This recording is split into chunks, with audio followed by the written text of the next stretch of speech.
Hello, professionals. My name is Rico Aladdin, and I'm the founder of Professional Lunch. My guest today is the former state senator. He is currently the provost for the Tri-College University and the director of operation for NDSU Downtown. Welcome to the show, Tim. Well, thanks for having me join you. Let's have some fun and let's give people some interesting things to think about. Wonderful, wonderful. So please tell the Professional Lunch audience a little bit about yourself. I grew up in a very small town called Forbes, North Dakota, right now population 41. And I grew up on a farm and ranch there. We had beef cattle, horses, a variety of grain crops, that pasture land. But one of the great things about that small town was the fact that you were really forced in school to do everything. If you wanted to have a boys basketball team, everybody had to go out. If you wanted to have a play, everybody had to participate. If you wanted to have a concert choir, everybody had to do that, whether they were good at it or felt they were good at it or not. Yeah. So what that did was it really shaped my life in that I don't fear trying anything now. Wow. Because we are always exposed to just do it, try it. If you need a position for this or that, or somebody needs some help, okay, I've never done it before, but I can read up on it, listen to podcasts, watch some YouTube stuff on it, and maybe learn how to do it. But I've because of that experience, I don't fear trying anything. Wow, and later in the interview, we're going to talk about that, how you help young professionals deal with, challenges that they face in their line of work. Right. But let's table that for now. You've been a senator for 18 years. Now you're serving as a provost for the Tri-College University. What does a provost do? Provost goes to a lot of meetings. Okay. So what we try to do is, it's a partnership between NDSU, Concordia, MSUM, and M-State. And our big program is a course exchange program, so we do a lot of promoting that exchange program. We have shared library resources, more than about $2.4 billion in holdings between the campuses. But it's all about sharing resources to really allow people to get more, be exposed to more things, more opportunities. And that's one of the common themes throughout my life is what can we do to work together to really solve problems, save money. So, I do go to a lot of meetings, and we launch programs out of there. We had the nation's first vaccinology program. We've worked on things like shared medical simulation center.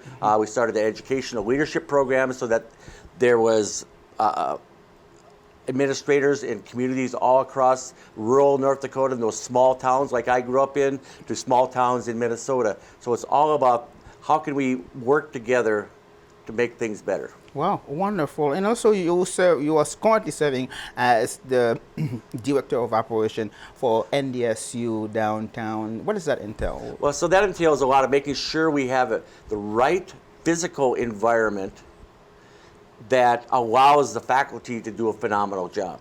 Okay. And it's about assigning and then making sure we're up to date on a variety of the tools and equipment we have, whether it's technology. There was a pretty big heavy lift during COVID because of all the transformational things that had to happen to deliver those academic offerings.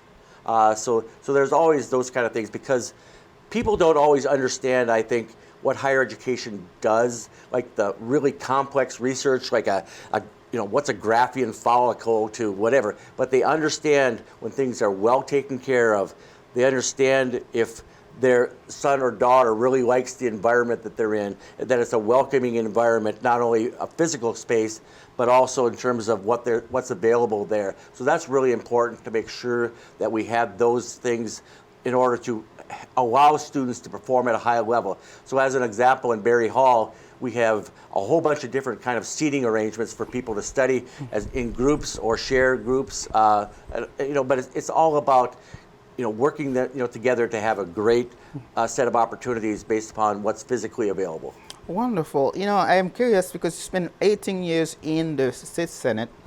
How did you get into politics? From an early age, I was always interested in that. I really never had growing up, I didn't necessarily have a party affiliation or whatever, but I remember when I was 9 years old, we were out with my dad, we were driving our grain truck, and my brother and I, and we were driving down this dirt road, and we fell into a culvert area, and we got stuck there.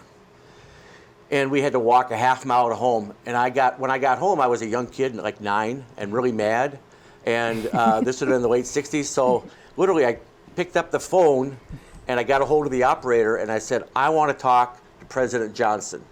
Because I was, of the belief that, well, the president solves all these problems, and this is a big problem for us. So he should come and make sure that gets fixed. Wow. And so that's kind of my first foray into politics of sorts. But I just see, I've always been very involved in community organizations. Okay. Last year I counted that I've been on over 300 years worth of boards and organizations and everything from the American Cancer Society to the Homeward Animal Shelter to church elder to JCs to, just a whole litany of things.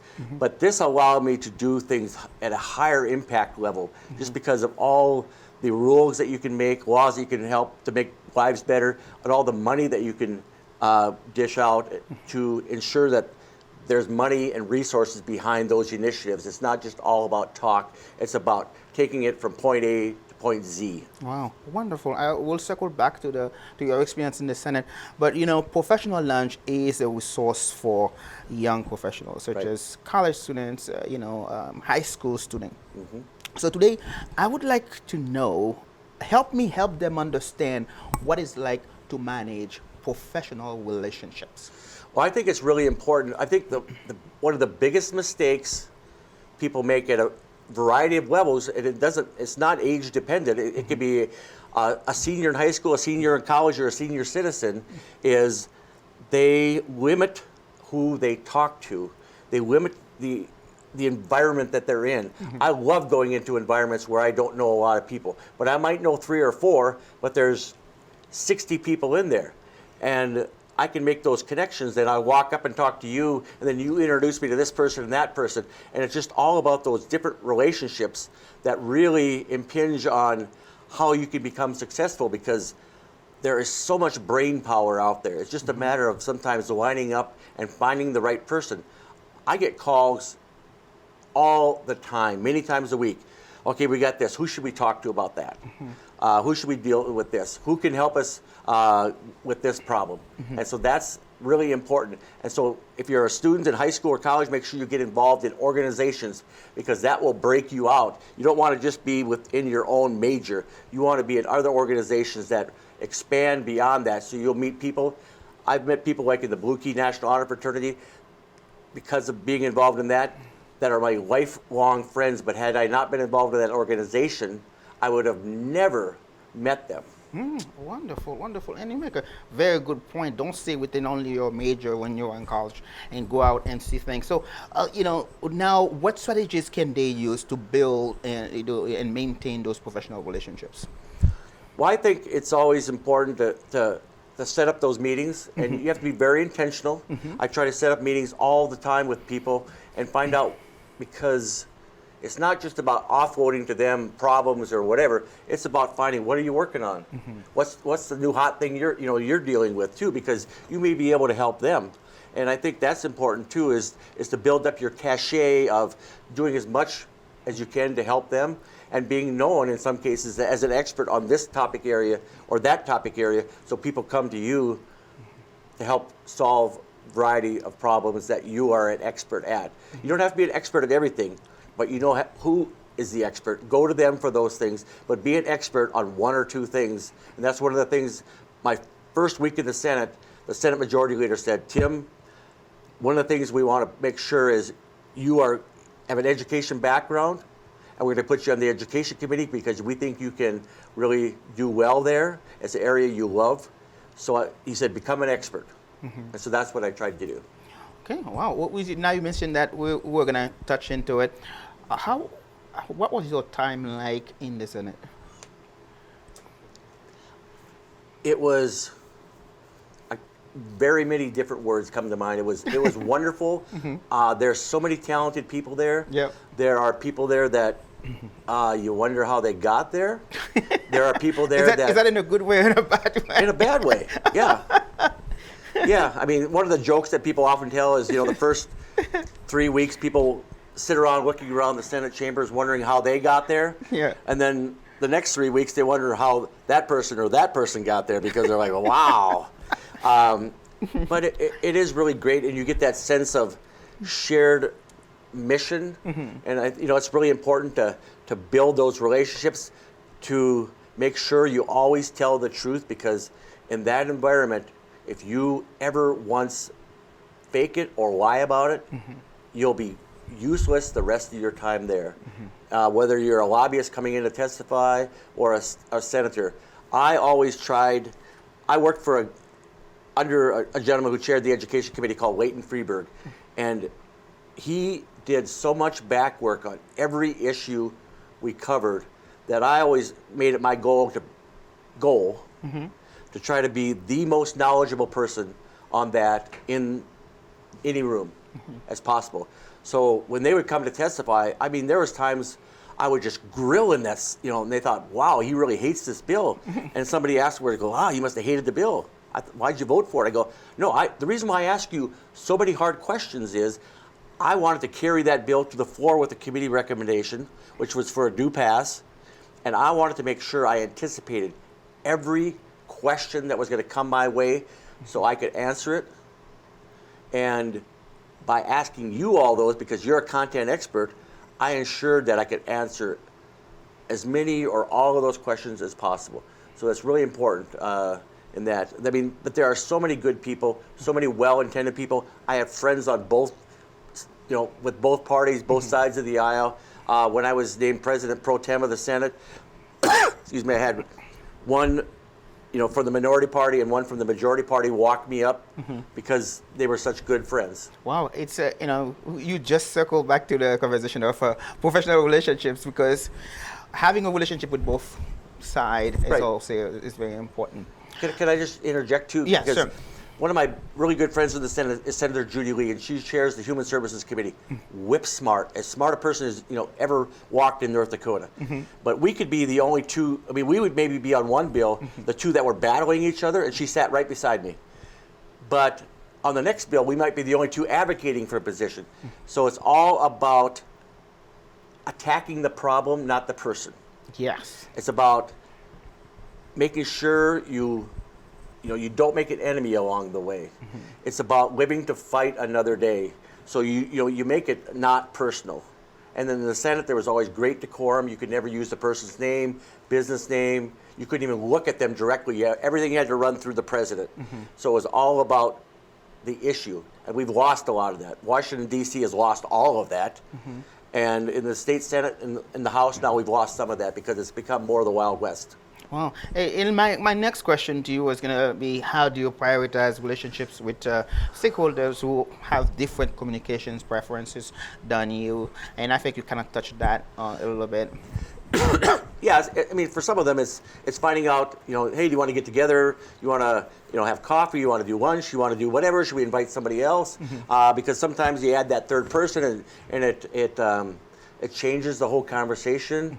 And it can make it richer. I mean, there are some people that intentionally will, like I was just at a lunch or dinner for a friend of mine, and every year he invites some of the junior members of his law firm, but also some of a few of the community people, so that they all interact. And I only knew one other person at that dinner that night, but it's all about different generations and others just.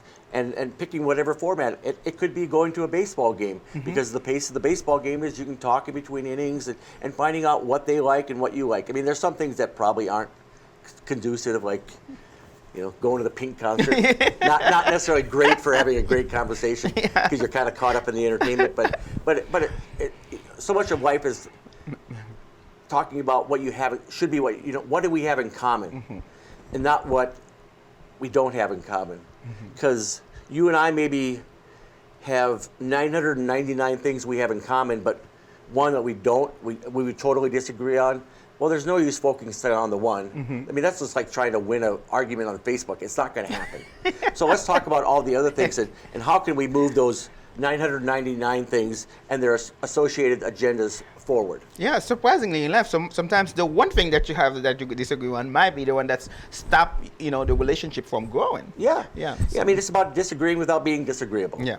And, just being that person who unequivocally they trust, because I live in Fargo.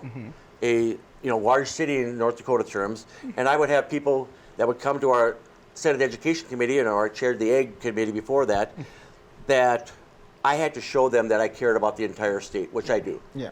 And so you can't be a homer, particularly if you chair the committee. You have to let and make sure everyone knows that they will be treated fairly, that their voice matters, that their issues matter, and that you're going to be fair. Wow. Because if you don't have that sense of fairness, and then you've lost it. Yeah. Yeah.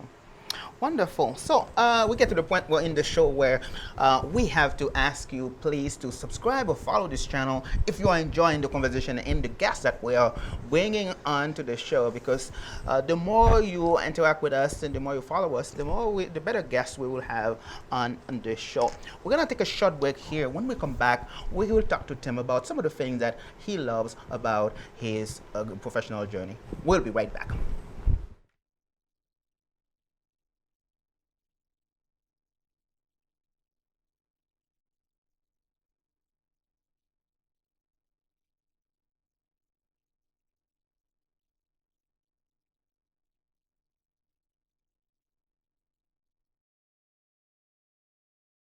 We are back. We are at the Bipartisan Information Network studio today, and my guest is a former state senator. And now we are back. Welcome back, sir. Yeah, thank you. Thanks again for having me. Yeah, no problem. So now we're going to talk and remember to subscribe. Yes, thank you. Yes, and now we get to the part of the conversation where we talk about some of the things that you love about your work. Whether it's as director of operation, whether it's as the provost. Share with the professional lunch audience, especially the early career professionals, young professionals, some of the things that you love. Well, some of the things I love is that I'm exposed to multiple campuses and multiple campuses leaders. So, getting to spend time with the presidents, and there's a highly skilled people who are in their position for a reason, and just to be exposed to them, to observe their leadership style, how they manage different challenges at different times, is very interesting in terms of overall understanding leadership and how best to manage things that come up for me, or maybe to help them at times, hopefully, but it does really help being exposed to that. And it also carries over into the organizations I belong to. They all have different people from different skill sets. Yeah. Yeah, so at first, I wanted to ask you, what is the most satisfying accomplishments that that you've had throughout your career? I would say if you were to ask my parents, they would say that it turned out okay. Okay. I mean, that's what it really comes down to. Are you, back to the John Lennon thing, are you happy? Yeah. I mean, maybe you had a good life. Are you happy? From a legislative standpoint, I've been able to really reshape, whether it's bill that provided protections for animals, to redoing the funding formula for K-12 and the funding formula for higher education, to providing merit scholarships and carrying bills that were had more than $2 billion worth of education funding in them, hundreds of millions but the one I always think of and I always tell people about is one Sunday afternoon I get a knock on my door, and it's a lady from down the block, and she said, our son, and she gave the name, has this what's called maple syrup urine disease, and it's a very rare metabolic disease, and we had a bill in at that time related to providing funding for that. If he doesn't get this special product, because he can't eat like a hot dog, he can't eat a lot of common foods, if he doesn't get the special formula of food, he will have mental retardation and possibly die. Oh my goodness. So, and he was the only person in the state that had that. So we created a bill that covered him and then a few others that had a metabolic disease, and to ensure that they had funds, because it was about $36,000 at that time. So it'd be $45,000 to maybe $47,000 in today's dollars, and it was just tough for the parents to try to be able to afford that. Yeah. But we passed the bill, and one of the most selfish, great things that I've ever had is I would drive by their house on the way to and from work. I would see him out in the yard playing catch with his family, playing, throwing the football around, and it was just a great sense of, it's not always about helping a lot of people. It's about helping a lot of people, one person at a time. Yeah, yeah. Oh my goodness, that makes so much sense. So in the Senate, one bill that you're most proud of. I would say in the 2007 session, Senate Bill 2200, which totally reworked how we funded K-12 and finally got enough adequate funding in there for that. And then the next session we had a companion bill to provide merit scholarships. And that was really legacy legislation. It was the most significant thing that was done in the past 50 years in K-12 education. And it really did help schools in so many ways. And that's still in place. And when you can do those bills that really have an effect seemingly in perpetuity, that's very rewarding. And in the area of education that I dearly love. Okay. So walk me through the process of passing a bill. Oh, very complicated. Like when we had it was Senate Bill 2211 on ethical treatments of animals. We had 41 different ag groups that were working with us and other groups, including the state's attorney, the sheriff's department, shelters, all those various Stockman Supply. So it's about getting that language that worked for everybody and made sense and that was enforceable and quantifiable and getting it passed. And there was some resistance along the way. People worried about this or that, worried about false claims. I mean, it was a packed house kind of hearings in the biggest room in Bismarck that we had. So some of those are pretty complex. Some are pretty easy. But I always looked at, if it's not tough and complex, anybody can do it. Yes. So I tried to gain a reputation of taking on, in this case, was like impossible bill, or the 2200 that I mentioned earlier. People said you'll never be able to change how we do it right now. And I kind of like those challenges of solving what considered impossible tasks. Well, we're going to talk about challenges in the next part of the conversation, but as you are describing what you do, whether it's at the school, whether it's at in the Senate, I realized that it's important to know how to build connections and relationships. So how do you suggest that students, early career professionals, approach networking and relationship building? Well, I think you have to be, the older I get, the more loyalty matters to me. You have to be a good and loyal friend. You have to be honest with them. You don't have to be mean to them and tell them, but there's a polite way to tell them that what they're doing might be wrong or something like that. But I think it goes back to, again, just seeing who's out there, casting a broad net, and you're going to run across people that you had never anticipated or never even heard of before that will be lifelong friends to you. But it's all about being extroverted. And it's tough because I'm more introverted in many respects, which sounds odd for a former politician and some of those kind of things. But for me, what motivates me is I want things to be better for people. And I can't do that sitting on a chair. I can't do that sitting at my couch at home. I have to get out there. I have to talk to people. I have to engage them. And really, and listen to all the great answers that are out there and then come up with how can we make this better? What can we do? Yes, we ask over more than 100 people now, how can students make the most out of college? And this question is coming up later too. But almost 70% of them say get involved. But we understand that there are some barriers. Some are afraid, some of them are shy, they don't have the way to get to some events. But so what do you say to those students that are either afraid to take the step, get out of the comfort zone to go ahead and make connections? Well, and this is a question that really hits home with me because when I first came up to college, my best friend from high school also came up. And she, after 9 days, dropped out of college.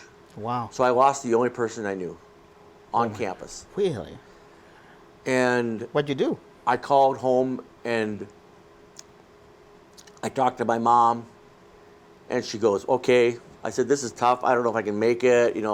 I'm having trouble with algebra. I don't know, chemistry. And she goes, just do the best you can. That's all we ask. Just do the best you can. Yeah. And now, 45 years later, I'm in higher education, still trying to do the best I can do. Wow. So it's about that. But I also remember there was a group at NDSU called the Saddle and Sirloin Club, which is an A group, understandably.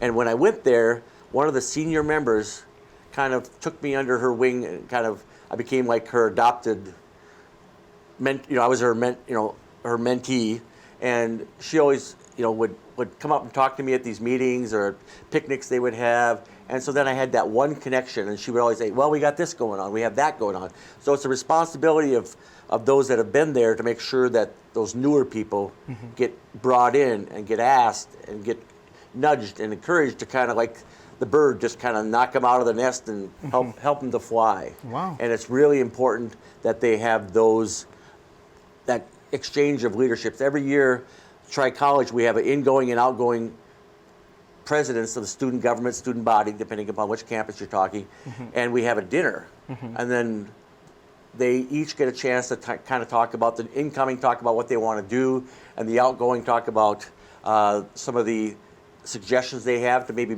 make that happen. And then we also bring in someone who was there about 5 years before as a student government president, so they can bring a different perspective even to that kind of that older, wise. I've had a chance to step back. So it's all about that, making sure you share that information and really do embrace other people. Wonderful. We're going to take another short break here. When we come back, we'll talk about some of the challenges that Tim faces in his professional life. But remember to subscribe to this channel or follow this channel if you like the content that we're bringing you and the guests that we're having on this show. We thank you so much for this, and we will be right back.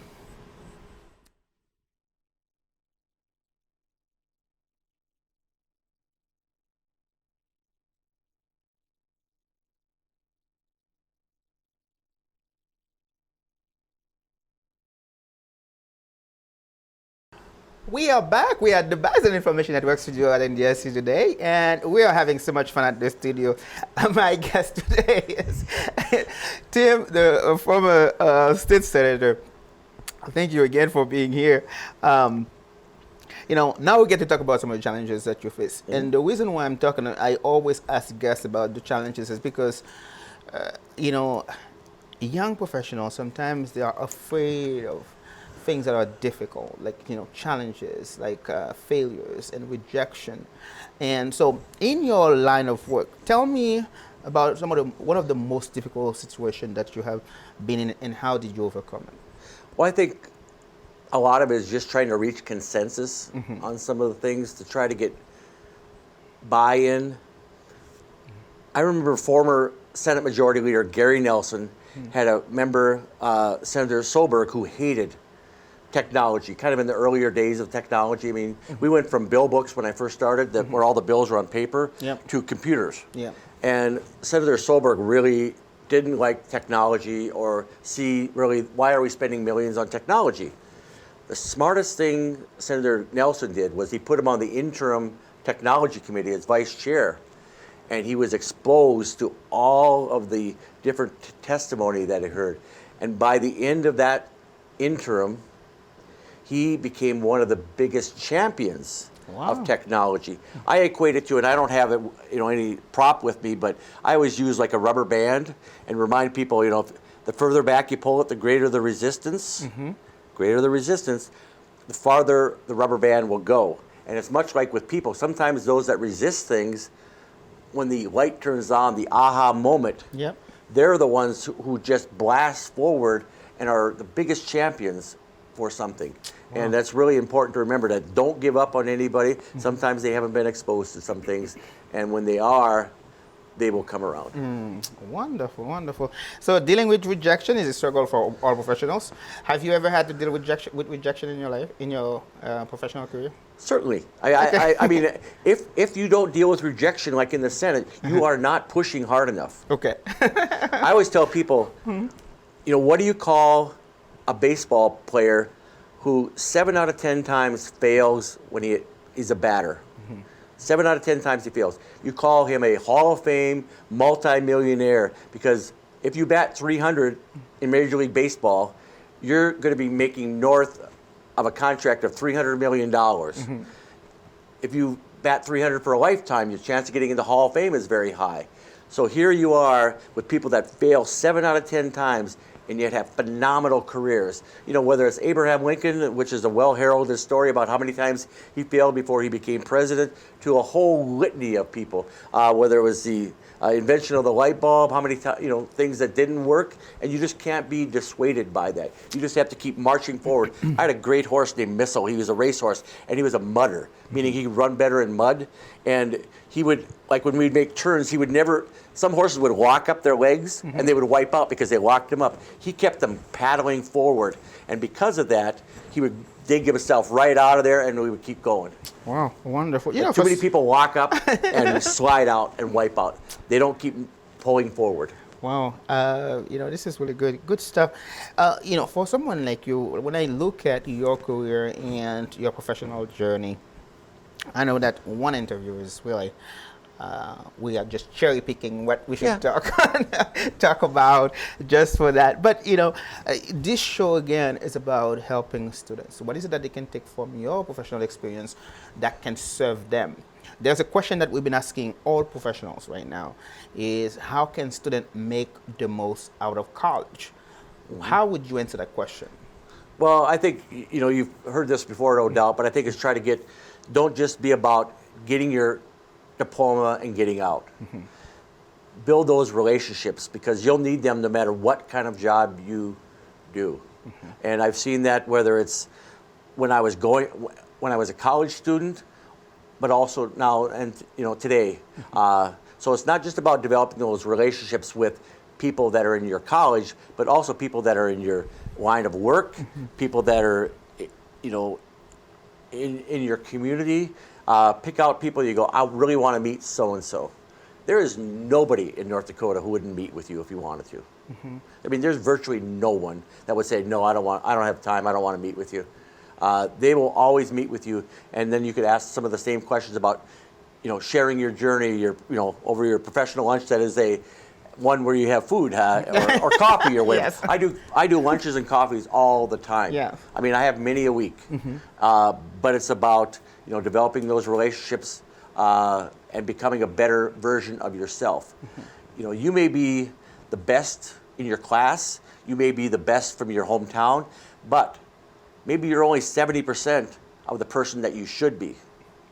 And that's what you have to get better, is trying to be better than you are today, because you owe it to yourself, you owe it to your community, and you owe it to the world to give them the best you. Wow. Man, before we go to the last few questions of this show, there's something that is very important for Professional Lunch for you, the audience, to know. This year, we're going to be part of Giving Hearts Day. So I'm excited about it, and the whole board of Professional Lunch is excited about it. So we need your help. We need you. If you can do whatever you can do to reach out to me on LinkedIn or Facebook or YouTube, any of the social pages that we have, reach out to me and then to make it happen. We are in the process of raising $3,000 for the matching fund, and we need you. So find me, reach out to me, and see how you can help, because you have to keep us going, okay? Because this is very good news for us. Now we get to the last few questions of the show. Can I jump in on that? Yes, yes. I mean, because Giving Hearts Day has been phenomenal. But Giving Hearts Day, Dakota Medical Foundation, ran by Pat Trainer, who's the head of that. Yeah. Met him in Bismarck, one of my relationships there that carried over into Fargo. He's my guest next week. But the idea, and it's important because Pat is one of the smartest, most gifted people I've ever met.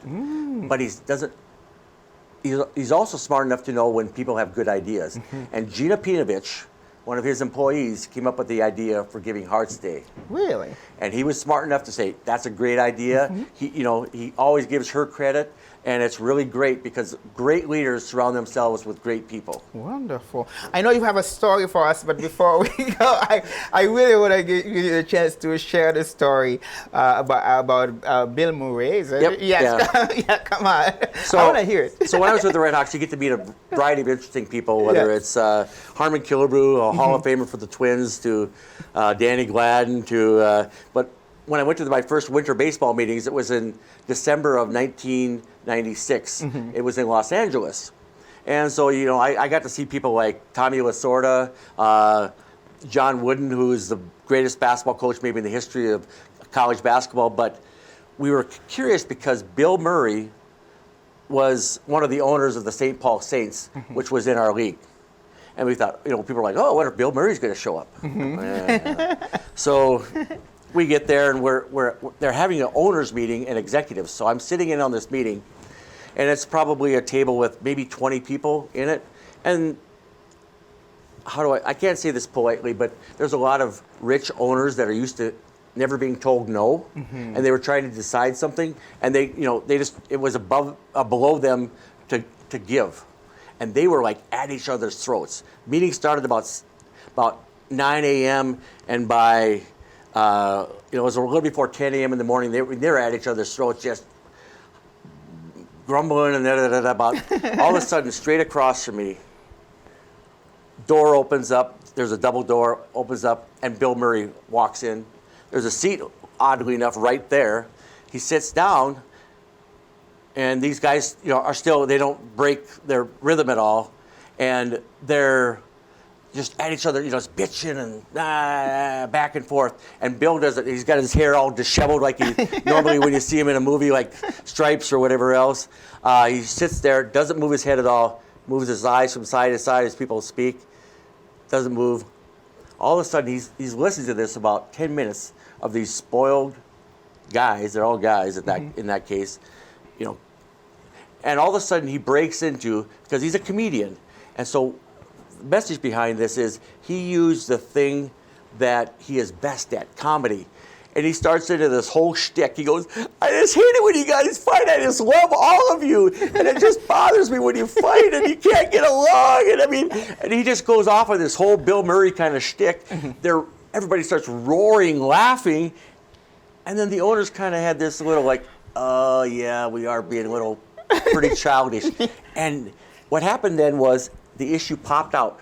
It just, boom. It got resolved and it moved on. Yeah. But in that case, Bill Murray used his greatest talent, comedy, to move that agenda forward in a meeting. Wow. And it's about whatever skill sets you have, whether you're in high school or college or in your first job, is to say, how can I make that be an asset to myself and those that I work with and those that I serve. And Bill Murray did that to the T that day.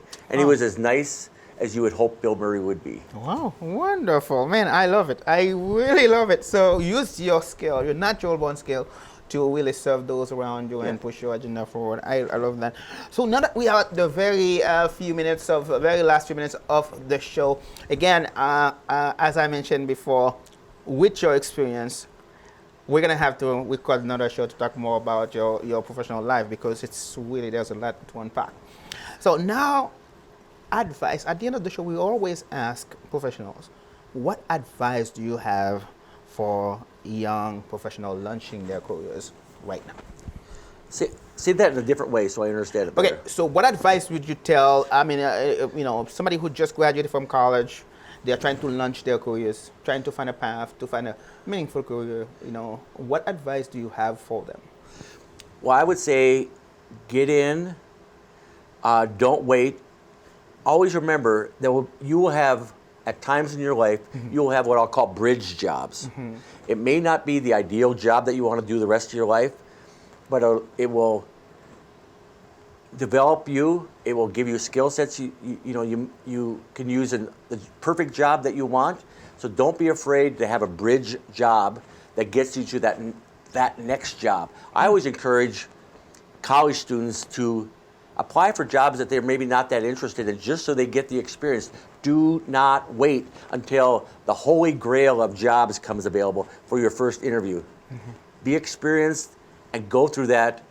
Mock interviews, do different things. We did a 6-part series on how to get that first grade job with Tri-College that we posted, because it is so important to make sure you make those connections, make sure you have those interviews, make sure you're ready.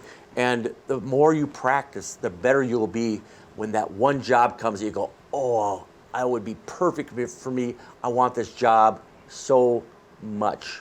to make sure that, and then I always say, make sure your references are coached up on what that job is about, because they're gonna, if they get that call, you want the person to get off the phone and go, wow, this person is phenomenal.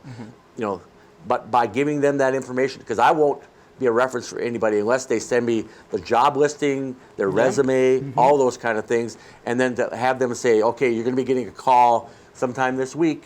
So then I start thinking about what are the answers that I can provide for them, because I want to do very well for them when that person calls to do that kind of background about, well, how's Robbie at this, or how's Johnny at that.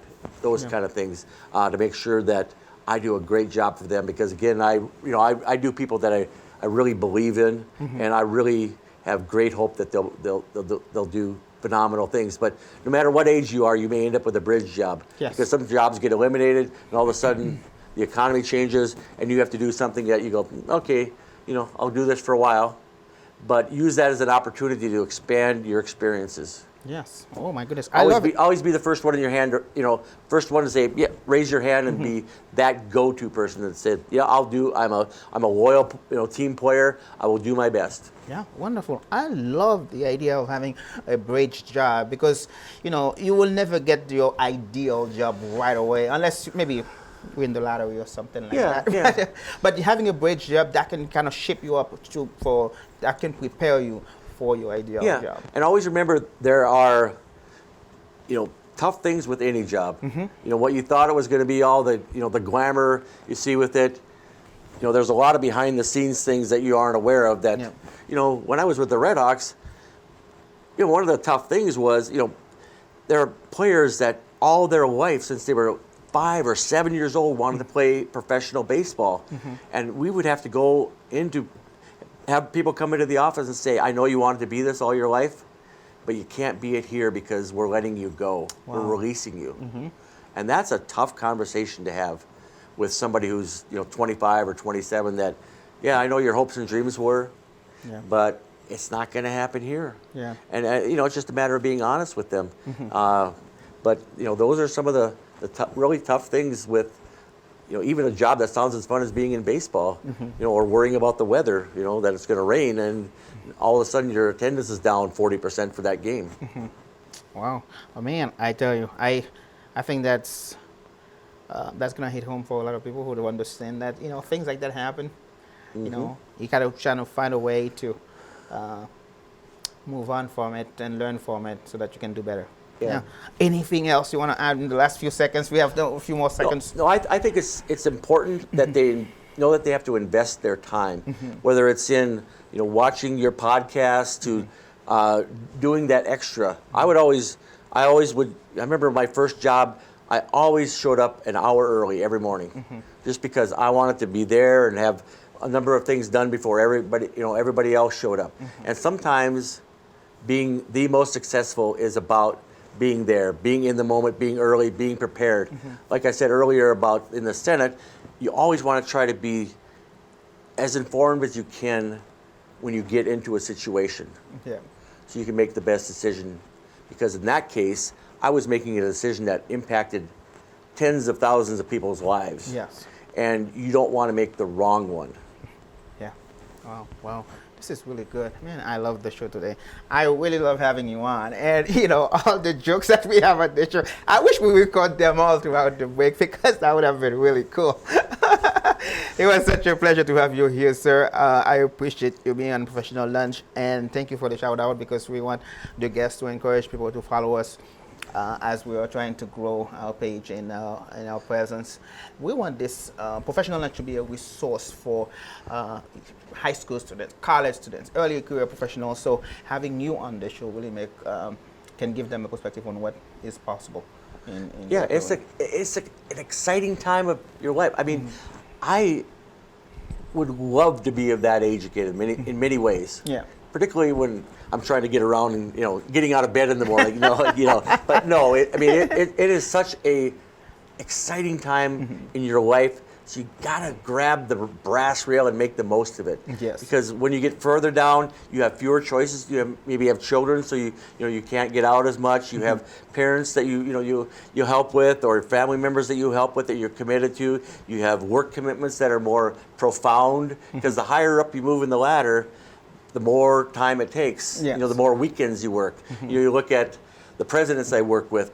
I mean, I saw them on presidents this Saturday. I saw them this Sunday. They're out doing their thing. I mean, there is, like in the Senate, I always remember, there is no shave weekends. You always have to, when you represent somebody like that, whether I was in the Senate or my job, you always have to be on. So you look and act the part all the time.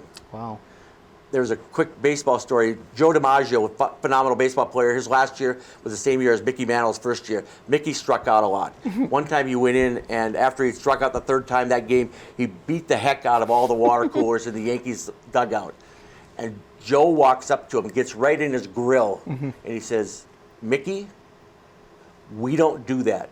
We're Yankees." And I remember in the Senate, if somebody stepped out of line, the dean of the Senate, Dave Nething, would walk right down to him after the session was over and pointedly make a point. We don't act that way. We are senators, and we expect more from you. Yeah. You are representing your constituents. You're representing the state of North Dakota. Act the proper way. Wonderful, wonderful. On that note, man, I really don't want the conversation to end right now, because we're having so much fun in this studio, and so much good stuff are coming out too. But we have to call it to an end. So before we go, I want to remind everyone that Professional Lunch is currently a nonprofit organization, and we're going to be part of Giving Hearts Day, and our goal is to raise $3,000 for the matching fund. So reach out to me on LinkedIn, Facebook, even YouTube, or Instagram, or TikTok, so that you can see how you can help. And if you enjoy the content that we have been putting out, follow Professional Lunch, on LinkedIn, YouTube, and Facebook, and also all the others that we are on. We appreciate you viewing the show. We appreciate our guests. Thank you again for being here, Tim. Well, thanks for having me. It was fun. I Yes. appreciate the variety of questions, and that you're investing in making for a better world and a better America and a better community by trying to do things to help them be more successful. Wonderful. Thank you so much. I appreciate that. Now, this is the part that I tell you, it's up to you to make today a great day. Have a great day. All right.